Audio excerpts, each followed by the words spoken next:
사랑하는 성도 여러분, 평안하셨습니까? 12월 20일 월요일 아침입니다. 함께 찬송가 310장 하나님의 은혜로 찬양하심으로 오늘의 말씀 시작하겠습니다.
아멘. 오늘 함께 나눌 말씀은 욥기 37장 14절에서 24절의 말씀입니다. 욥이여, 이것을 듣고 가만히 서서 하나님의 오묘한 일을 깨달으라. 하나님이 이런 것들에게 명령하셔서 그 구름의 번개로 번쩍거리게 하시는 것을 그대가 아느냐? 그대는 겹겹이 쌓인 구름과 완전한 지식의 경이로움을 아느냐? 땅이 고요할 때에 남풍으로 말미암아 그대의 의복이 따뜻한 까닭을 그대가 아느냐?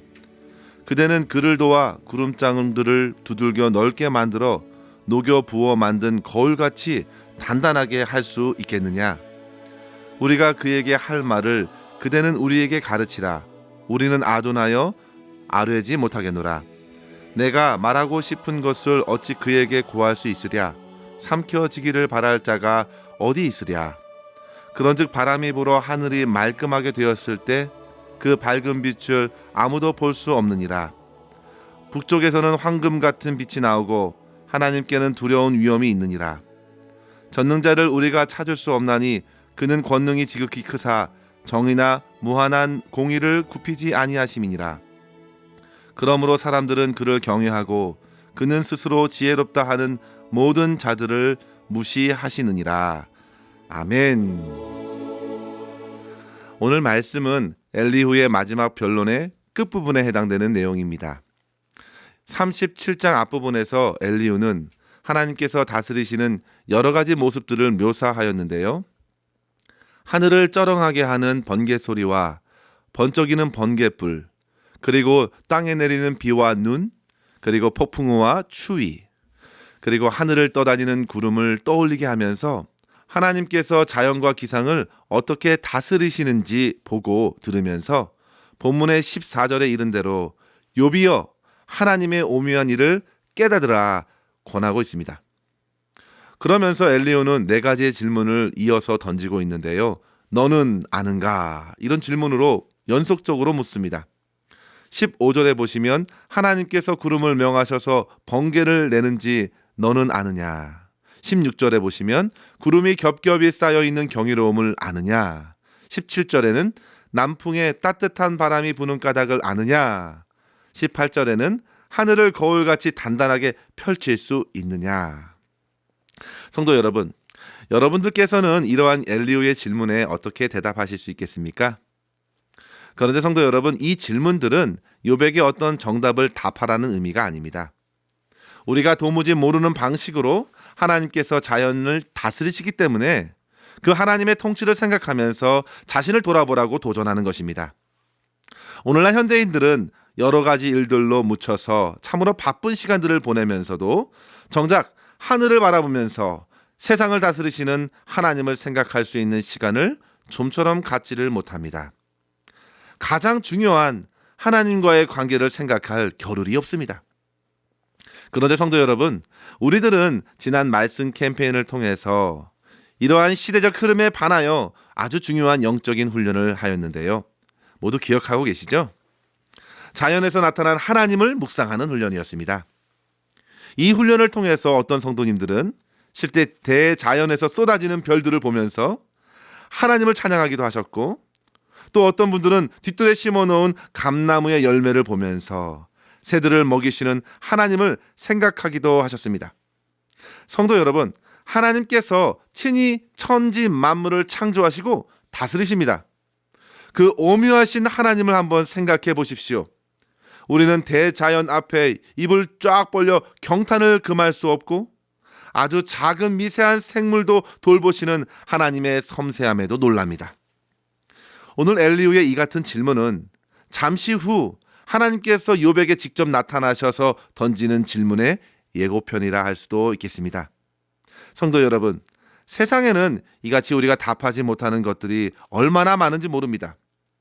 이러한 질문을 하는 엘리후 또한 자기가 질문의 답을 알아서 하는 질문이 결코 아닙니다. 그 또한 연약한 인간이며 그 또한 모릅니다. 그러나 너는 아느냐 질문하면서 욥과 저와 여러분이 도저히 알 수 없는 일들을 지금도 넉넉히 행하심으로 세상을 다스리시는 하나님 앞에서 우리 자신의 현 주소를 돌아볼 수 있는 지혜를 얻으라 도전하는 것입니다. 이러한 의미에서 오늘 본문을 통해 우리는 두 가지의 교훈을 생각했으면 좋겠습니다. 첫 번째로 성도 여러분, 자신의 무지를 깨닫고 모든 것을 아시는 우리 주님만 열망하여야 하겠습니다. 오늘 말씀은 욥으로 하여금 낙심에 빠지게 하려는 의도가 아닙니다. 모르는 것이 많으니 자포자기하라는 메시지가 아닙니다. 오히려 그 반대입니다. 인생에서 만나는 많은 문제 앞에서 얼마나 내가 무지한 존재인가를 주님 앞에서 깨달아 더욱 간절히 주님께 내 삶을 맡기고 주님의 은혜를 바라게 하는 것입니다. 성도 여러분, 지금 우리는 대강절, 주님의 오심을 기다리는 절기를 보내고 있습니다. 얼마 전 주일에 담임 목사님께서 대강절 설교를 하시면서 기대에 관한 말씀으로 설교를 시작하셨는데요. 대강절이 우리에게 필요한 것은 그만큼 주님을 사모함과 기대함을 더욱 크게 갖기 위함이라 하셨습니다. 우리의 간절한 기대와 소망이 없이는 아무리 정답이 주어져도 별반 감격이 없을 것입니다. 그래서 하나님께서는 아무나 문득 만나 주시지 않으시려 하십니다. 주님의 은혜를 값싸게 취급하는 것을 원치 않으십니다. 심지어 돼지에게 진주를 주지 말라고도 하셨습니다. 그 가치를 모르기 때문입니다.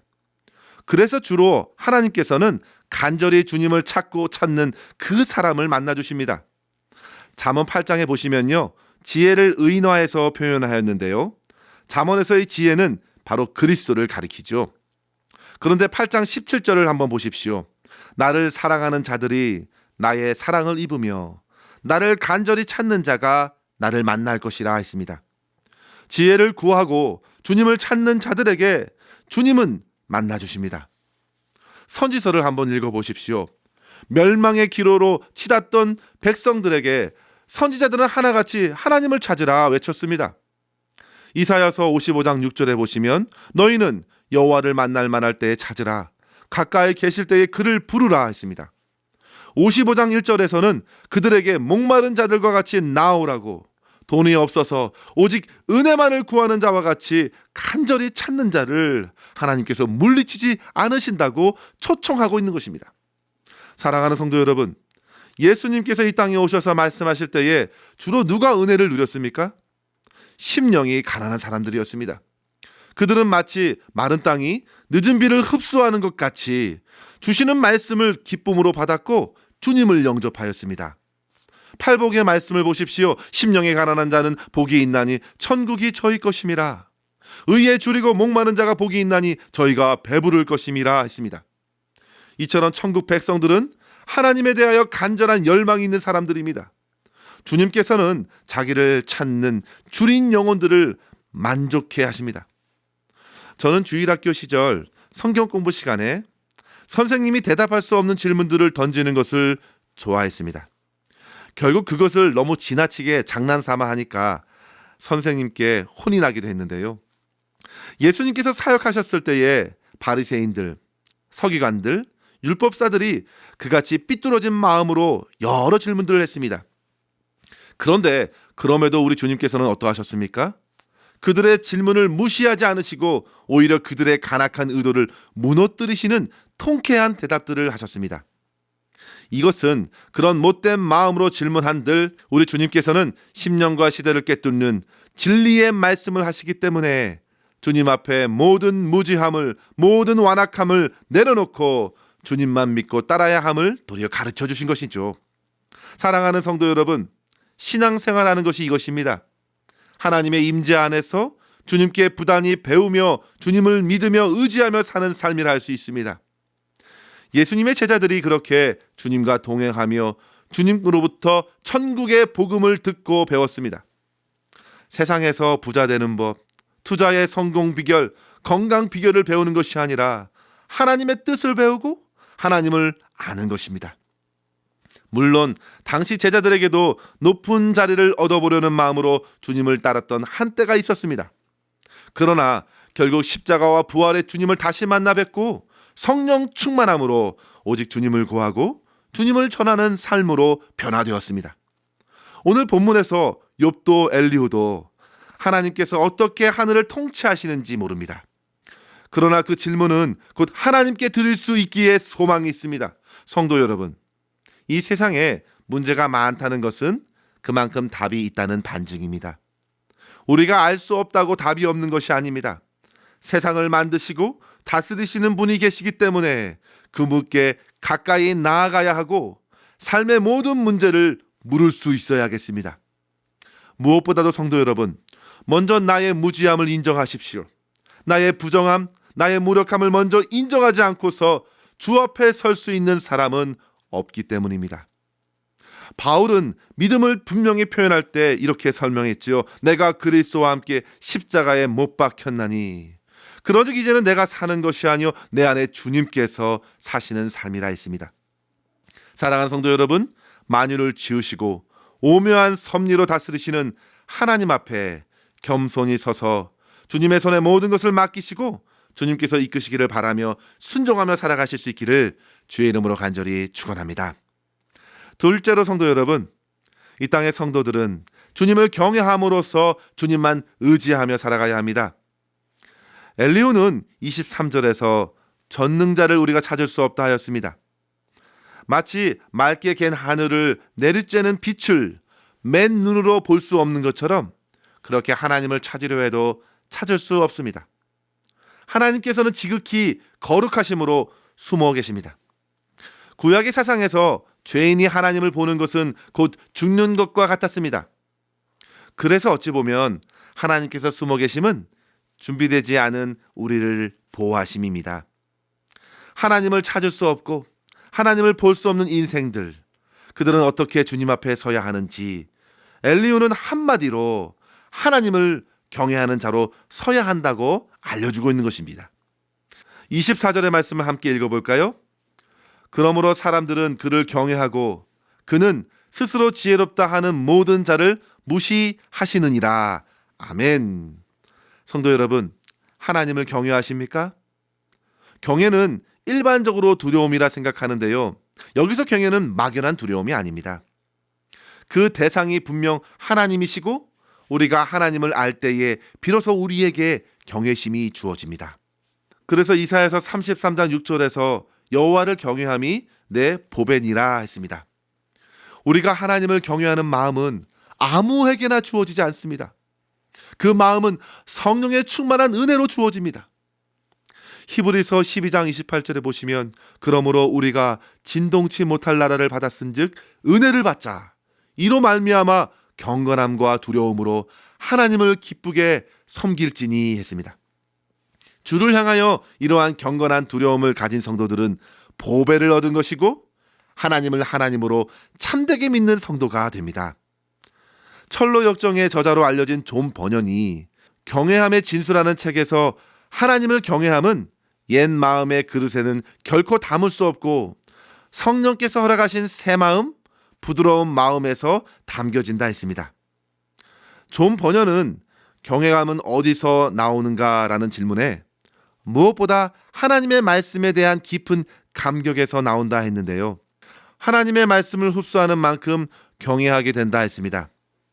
따라서 성도 여러분, 누가 여호와를 경외하는가 스스로 판단하는 좋은 방법은 내가 하나님의 말씀을 배우고 들을 때에 그것을 인하여 두려워 떠는가로 확인할 수 있습니다.